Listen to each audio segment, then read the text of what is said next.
A lot of people have questioned Hillary Clinton's legacy as Secretary of State, but President Obama isn't one of them. She couldn't have been more effective, more loyal. If she were to run for president, I think she'd be very effective at that. Well, if she does decide to run, she's going to face a lot of questions about her response to the attack on our consulate in Benghazi.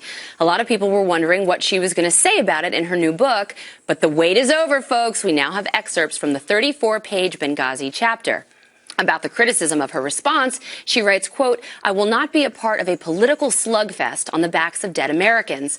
Those who insist on politicizing the tragedy will have to do so without me." Regarding her infamous comment on the Hill, what difference does it make? She says, quote, "Many have conveniently chosen to interpret that phrase to mean that I was somehow minimizing the tragedy of Benghazi. Of course, that's not what I said. My point was simple. If someone breaks into your home and takes your family hostage, how much time are you going to spend focused on how the intruder spent his day, as opposed to how best to rescue your loved ones and then prevent it from happening again?" Okay, Kimberly, on the first point where she says, I'm not going to participate in a political slugfest, a Clinton, oh yeah, not wanting to do a political slugfest. Isn't this just the strategy of putting everything in a book, getting it out there so she can just say, it's in my book, people, I've already addressed it. Let's move on to something else. It's exactly what she's going to do. It's probably a good idea, politically speaking, if you know, and if you're a Clinton, that's the way they do business. So she's hoping this is going to like put a bow on it. Let's move it on down the table, slide it to the end, hope it falls off and nobody talks about it anymore. I don't think that's going to be the case. There are too many people with vested interests here that want to make sure that she's held accountable, you know, for her time as well with the Obama administration and for Benghazi. Well, it's true, Bob. There are people that want to make sure that she's not in the White House. Is that not a fair statement? True. That's true, yeah. So they're not going to just let her write about it in the book and let's just forget about it. Bygones be bygones. So great for her. She got the book. I'm sure she'll do well on speaking tours, although I heard one had a hard time selling out, right? In your state, Dana. Oh, really? Mm-hmm. Wow. Dana, on the second point that I read where she talked about, I didn't want to focus on what happened leading up to it. I want to focus on how to prevent this. Have they really focused on how to prevent this? I mean, they haven't brought anybody to justice, and there really hasn't been an explanation on what they've done to really secure from future terrorist attacks. So she says, we may never know what happened.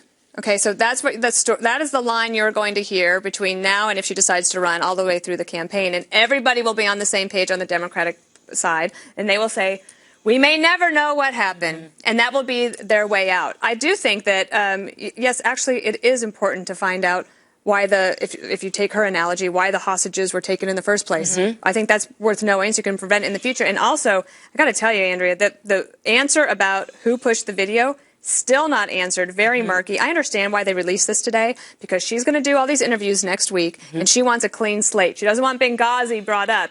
But I think that while she looks great on the book cover, I question the title of Hard Choices. I think that's a bad title, and it's not a hopeful one, and it's one that it's like begrudgingly she's going to give us the gift of running for office. And you would also think, too, because he was a personal friend, she would want to find out how the intruder got into the house because they were supposedly close, according to her. Okay, a couple more excerpts, and then I'm going to get Bob and Jessie to respond. Okay, so she also has some thoughts on the media. Here's what she writes.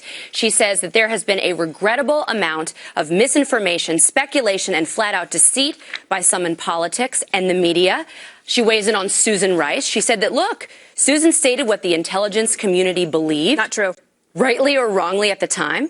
That was the best that she or anybody could do. And then she addresses why it was Susan Rice and not her on those Sunday shows, that infamous morning. And she says, as if appearing on a talk show is the equivalent of jury duty, where one has to have a compelling reason to get out of it. I don't see appearing on Sunday morning television as any more of a responsibility than appearing on late night TV. Bob, you satisfied with those answers? First of all, the idea that anything is infamous about those ridiculous Sunday talk shows is just it's a small clack of people here in Washington paying attention to it. Secondly, but I think it was the most brilliant political chapter I have ever read in answering questions. She's exactly right. She laid it where it should have been laid, which is on every Republican who are now making politics, everyone over dead bodies. She laid it out on when she talked about these cretins and deceitful people, starting with Darrell Issa, who's a deceitful man. And she also answered the question about why she had the quote infamous comment she made in Capitol. I just want to say this today.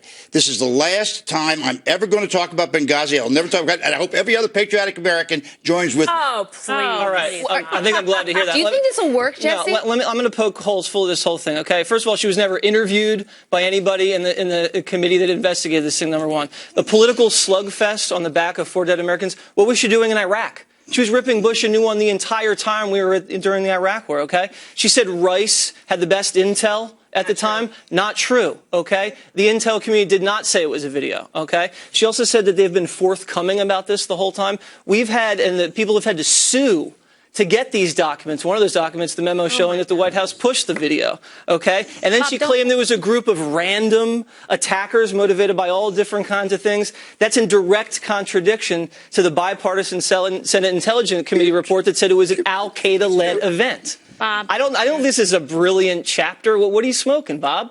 Besides, Bob, if you're not going to talk about it anymore, I'm just going to run the soundbite every time of how you said that Obama and Hillary together made a political decision to save his reelection effort, and that's why they lied about who pushed the video. Mm-hmm. And I'm just going to play that over and over. In this book, and you during the commercial break yesterday, we talked about this. This is a good strategy for her to put all of the propaganda in a book so she can point to it.